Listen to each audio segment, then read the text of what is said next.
Hi, this is Angela McFarlane and you're stamping with AMAC. So next I'm going to show you how to make the impossible card. This is project number 4 and it's all made out of one piece, and it's called impossible card because people wonder how it was possible to make it. Okay, so you will have all of your sizes and stuff provided for you in the instructions. And for our base, which is 15 centimeters long by 10 centimeters wide, I have scored down the middle. So I've scored at the 5 centimeter mark. Now to make the cuts that I need, I will pop these into my trimmer, and on one side I'm going to cut up to the middle line at 7.5 centimeters. So I will line my trimmer up right in the middle and cut up for my first cut. That way I haven't gone too far, and then I will flip this over and I will cut at the 3 centimeter mark. And once again I'll bring my blade to the center and cut up, and then I want to cut 3 centimeters from this end as well. Unfortunately on my cutter I have the 3 centimeters there. So this is what we end up with. So this is the base of our card that we'll be using. So we'll want to fold along here just to make it a little bit more pliable, and you want to hold it in your hands so the two cuts are facing to the top. So then what we will do, we will fold that over like so, and then this center panel will pop up to sit up like so. So that is the base of our card that we start off with. And then to decorate it, I'll just pop that one on the side. Okay, so you also have a couple of templates which I have prepared for you, or I have provided the instructions for the templates in the instructions. We have 2 templates. All of the dimensions are in your instructions. So they've been cut out at 7 centimeters by 9.5 centimeters and 6.5 by 9. This will be for our very vanilla layer, and this will be for our designer series paper. So you will score them according to the instructions as well, and then we have this section here which we need to remove to make our template. So you want to cut along your score lines, and it's the biggest section that we will remove. That will create the first template, and then the second one. These lines are a little bit difficult to see in this light. I will just fold along there.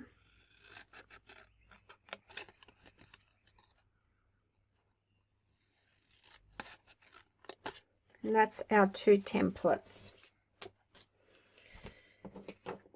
Then you will get your pieces, 2 pieces of very vanilla, and we will use the bigger templates on these.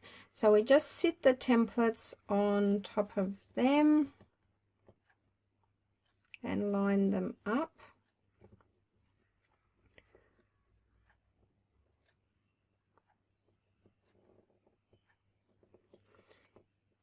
Then with a fine pencil we'll just draw a line along there, and we'll do that on both of them.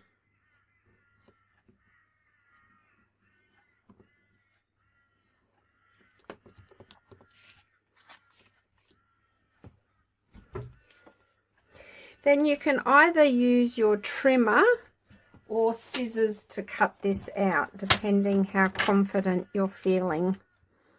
I'll line that up with my trimmer.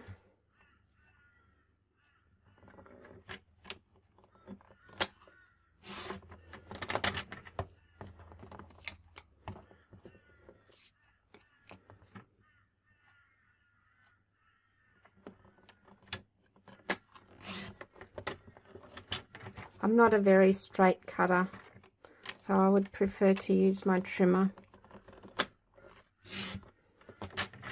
There we go. Okay, if you've got any pencil marks that you need to remove, we can rub those out.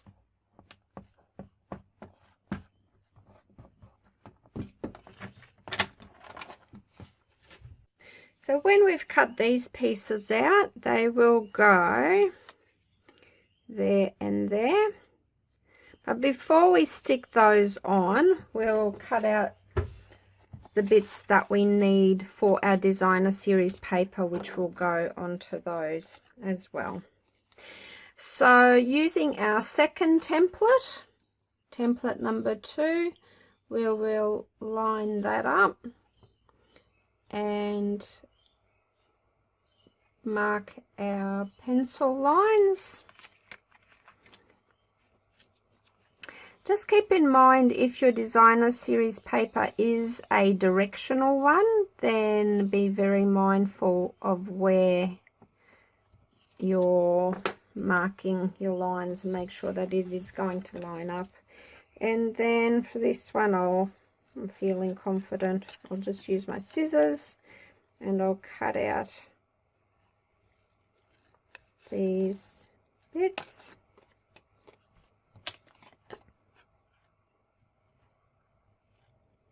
Now I draw my lines on the designer series paper on the piece that I want facing up, on the side that I want facing up. So there we have those. So they will fit nicely onto there, like so. And we'll glue them on before we glue the Very Vanilla layer on. A little bit of liquid glue. I find this the easiest to use for these bits because it gives you a little bit of wiggle room as well when you're lining it up. So we should have enough there for a nice border all the way around.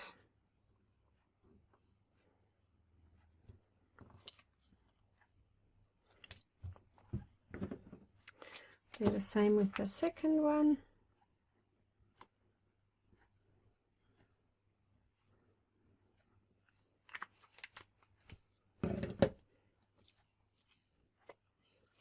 Try not to get glue all over my fingers.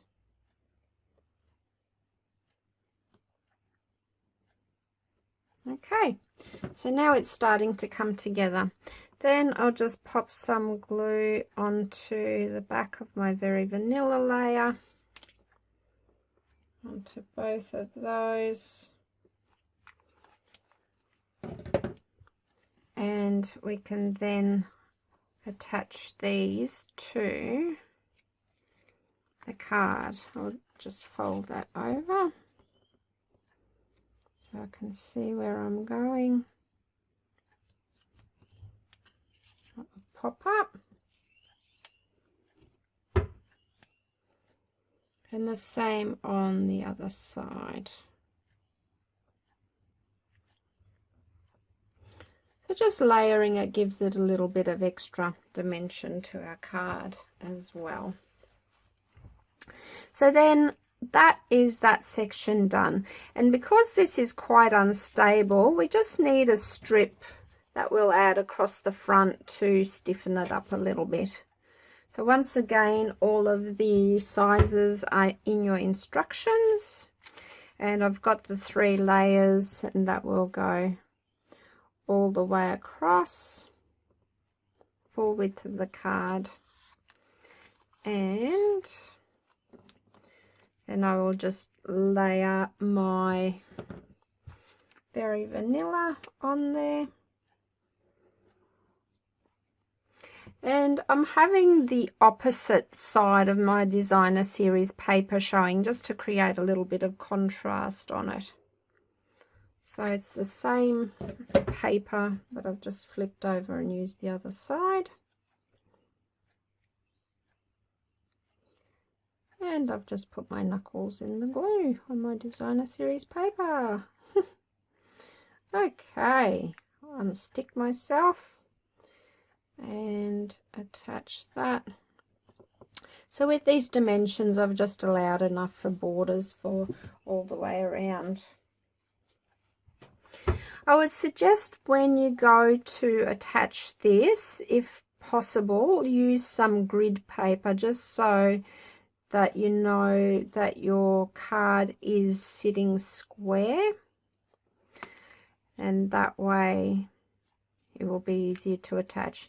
Now when I sit this down, I will use double-sided tape for this, but I'll just sit it in front of the card so I don't put tape on the section where I don't want it glued. So I'll go that way.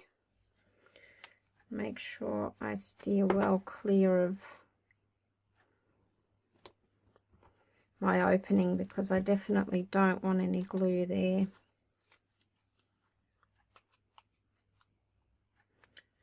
Peel my backing off.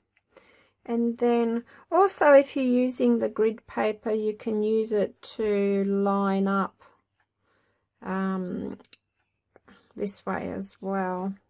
Make sure you've got everything nice and straight and fairly even. So there. So now we've added that section, which stiffens it up quite nicely. Then for the decorating, we can grab our greeting. I've pre-cut a label, and using the peony stamp set, I think love and thanks to a dear friend, or you can use any greeting that you like. Just pop that on there. And then I have a few different layers. I have 2 small pieces of Berry Vanilla, and one of those will go on the front with my greeting attached, and then the other piece is to go on the back for you to write on, so you can add a message to it as well. Because what's the point of a card if you can't write on it? So I've got my pre-cut piece of designer series paper. The sizes are in your written instructions, and I'll just attach that. Once again, be mindful if your pattern is a directional pattern, just be mindful of that. So, and I've used the reverse again just to create a little bit of contrast. So now I'll pop my greeting up on a couple of dimensionals.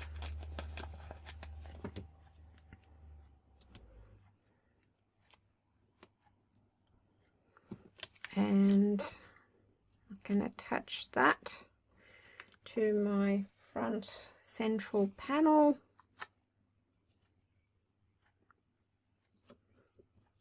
And I will also add my little embellishment while I've got it sitting flat.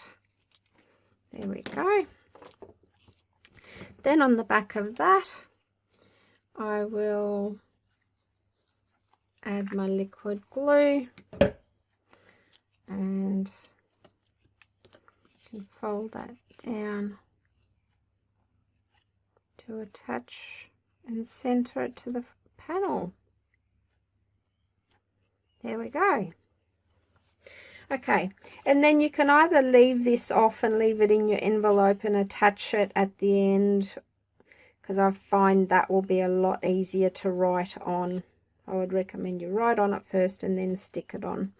And then for the decorating of the of the card. I've popped out a few of the embellishments that came in the Boho Indigo pack. So with that, I've just layered those on. Just pop them on like so, and stuck the flowers on. And I've popped this one up on a dimensional as well, and then I just popped a few of the little gems on there. So there is your completed Impossible card. We can also do a matching envelope, so just cut another strip of Designer Series paper. I've just gone an inch wide, and you can either go the full 6 inches long, or cut it down to fit just the front of your envelope, and then just attach that so we have a dressed up envelope as well. So that matches your card. Hope you've enjoyed that. Thank you for watching, and stay tuned for the next project.